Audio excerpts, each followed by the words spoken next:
कांग्रेस के वरिष्ठ नेता इस वक्त हमारे साथ हैं प्रताप सिंह बाजवा। बाजवा साहब, जिस तरीके से मध्य प्रदेश में जो घटनाक्रम हुआ, किसको जिम्मेदार मानते हैं आप?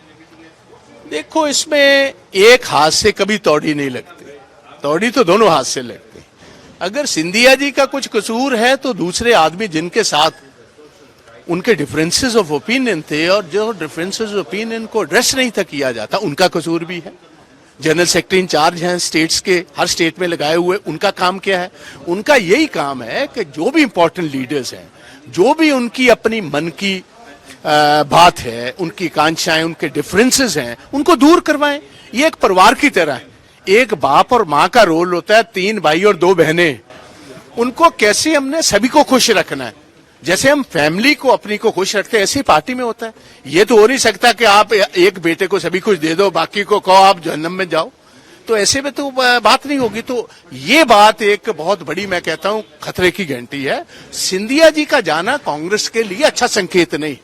ये नौजवान लीडर थे, पॉपुलर लीडर थे, we should not have allowed him to go. तो आला कमान जिम्मेदार है इसके लिए, या आप मानते हैं प्रदेश का नेतृत्व जिम्मेदार है? जिस तरीके से उन्होंने कहा भी है कि वो जनसेवा के लिए कांग्रेस पार्टी छोड़ रहे हैं, उनको मौका नहीं दिया गया, ये कहा जा रहा है। और कहीं ना कहीं ये अंदरूनी लड़ाई थी मध्य प्रदेश की। देखो, मैं किसी एक व्यक्ति को नहीं कहता, सारे सिस्टमैटिक फेलियर इधर पार्लियामेंट में हम देख रहे हैं। पार्लियामेंट में आज से 2 दिन पहले इधर धरना हुआ लोकसभा की तरफ से, राज्यसभा के मेंबर्स को पता ही नहीं। अगर हमारी क्लोज एक टाई अप पार्लियामेंट में होकर नहीं है तो फिर बाहर हम कैसे, how do we take on the government? आला कमान नेतृत्व जिम्मेदार है ना इसके लिए। तो नहीं, आप मेरे मुंह में शब्द मत डालो भाई, शब्द मत डालो, शरारत मत करो मेरे से। मैं जो कह रहा हूं बस उतनी बात करो।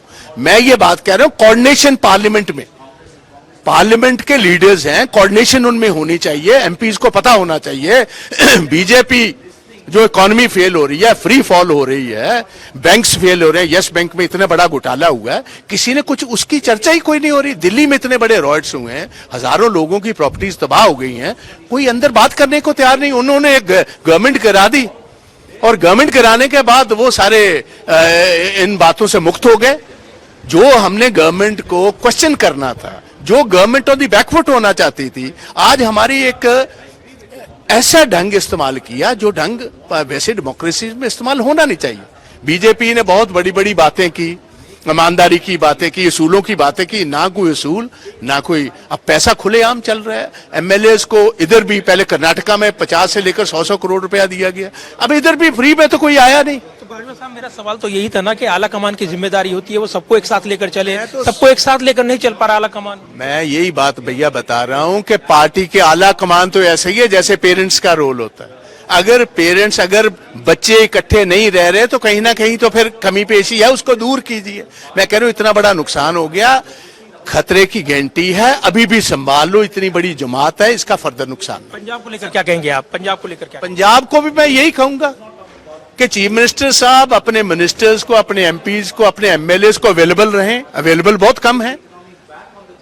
और एक चीफ मिनिस्टर को मैं ये बात कहना चाहता हूं, जहां के भी चीफ मिनिस्टर, भैया चीफ मिनिस्टर बनने का तो शौक सभी को बहुत होता है, मगर चीफ मिनिस्टर के साथ रिस्पॉन्सिबिलिटी उतनी बड़ी होती है। Chief minister has to be 24/7 365 days available.